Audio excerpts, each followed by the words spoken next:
Selamat pagi Ibu dan teman-teman. Perkenalkan, saya Herlinda Fatmawati John dengan NIM 2306040002. Pada kesempatan ini saya akan menampilkan proposal penelitian saya yang berjudul Mengungkap Pola Kecelakaan Sepeda Motor di Kota Kupang, Prediksi Risiko Menggunakan Model Regresi Poisson untuk tahun 2023-2024. Selanjutnya saya ingin menjelaskan bab 1 yaitu pendahuluan. Penelitian ini saya angkat berdasarkan kondisi nyata di Kota Kupang yang sangat memprihatinkan. Meskipun secara umum jumlah kecelakaan sepeda motor menurun di tahun 2023 hingga 2024, namun justru angka kematian meningkat. Tahun 2023 terdapat 191 kasus kecelakaan dengan 41 korban jiwa. Tetapi hanya dalam 6 bulan pertama tahun 2024 sudah ada 19 korban jiwa dari 108 kasus. Ini menunjukkan peningkatan fatalitas yang cukup signifikan. Penyebabnya beragam, kecepatan berlebih, pengendara tanpa SIM, dan kondisi infrastruktur jalan yang padat dan tidak ideal. Apalagi volume kendaraan semakin tinggi hingga 225.969 unit pada tahun 2024. Oleh karena itu, saya tertarik untuk mengungkap pola-pola tersembunyi dari kecelakaan ini. Saya menggunakan pendekatan statistik menggunakan model regresi Poisson untuk memprediksi jumlah kecelakaan berdasarkan berbagai faktor seperti kecepatan, jenis jalan, dan waktu kejadian. Dari situ saya merumuskan 4 pertanyaan utama. Apakah kecepatan berpengaruh terhadap frekuensi kecelakaan? Bagaimana peran jenis jalan? Bagaimana pola kecelakaan berdasarkan waktu kejadian? Dan apakah regresi Poisson dapat digunakan untuk memprediksi risiko tersebut? Penelitian ini juga bertujuan untuk menjawab empat pertanyaan itu sekaligus, menyusun rekomendasi kebijakan keselamatan lalu lintas berbasis data yang nyata.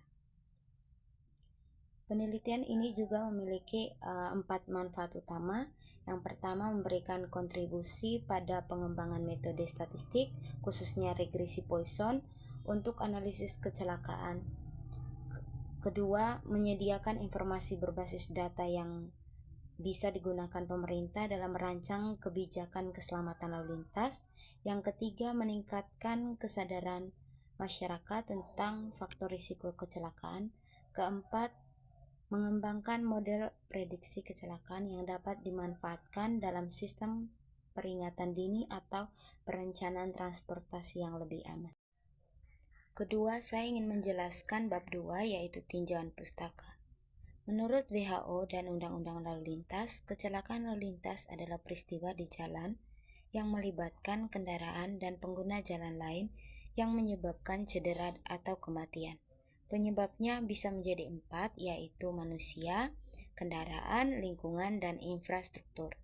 Dari sisi manusia, kecepatan tinggi sangat berpengaruh. Studi menyebutkan bahwa peningkatan kecepatan 10% bisa meningkatkan risiko kecelakaan hingga 30%. Fakta lainnya adalah pelanggaran aturan, kelelahan, penggunaan ponsel saat berkendara, hingga pengaruh alkohol. Faktor kendaraan seperti rem yang tidak berfungsi, ban aus, dan lampu redup juga punya peran. Lalu kondisi lingkungan seperti hujan, kabut, dan penerangan yang buruk memperbesar risiko. Dan terakhir, infrastruktur seperti jalan rusak, jalan tanpa marka, serta kurangnya rambu menjadi penyebab tidak langsung yang sangat berpengaruh. Lalu, bagaimana model regresi Poisson masuk ke dalam penelitian ini? Regresi Poisson adalah metode statistik yang digunakan untuk menganalisis data cacahan seperti jumlah kecelakaan. Model ini mengasumsi bahwa variabel keterikatan atau jumlah kecelakaan mengikuti distribusi Poisson dan tergantung secara logaritmik pada variabel-variabel bebas seperti kecepatan, cuaca, waktu, dan jenis jalan.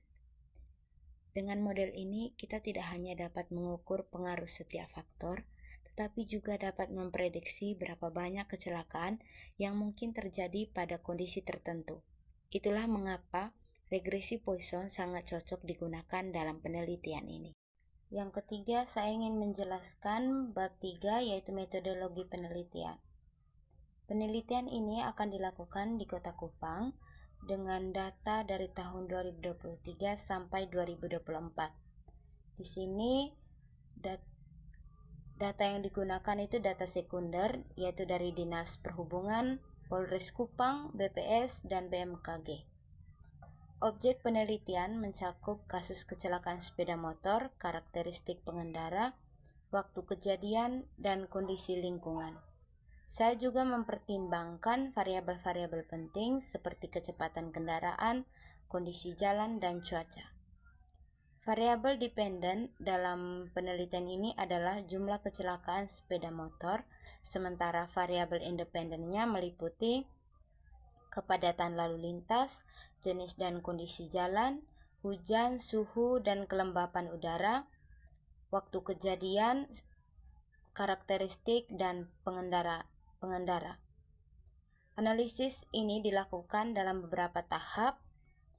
Pertama, eksplorasi dan visualisasi data. Kedua, pengujian asumsi Poisson. Ketiga, estimasi parameter dengan metode maksimum likelihood. Keempat, evaluasi signifikan variabel. Dan kelima, prediksi jumlah kecelakaan. Melalui metode ini, saya berharap bisa mengidentifikasi faktor mana saja yang paling berpengaruh dan bagaimana kita bisa meminimalkan risiko kecelakaan di masa depan.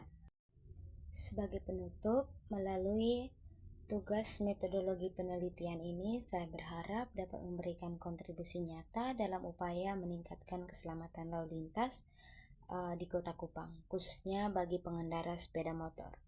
Dengan memanfaatkan model regresi Poisson, saya tidak hanya ingin mengetahui pola kecelakaan, tetapi juga memprediksi risikonya agar dapat menjadi dasar pertimbangan dalam penyusunan kebijakan yang lebih efektif dan berbasis data. Sekian dan terima kasih atas perhatiannya Ibu dan teman-teman semua.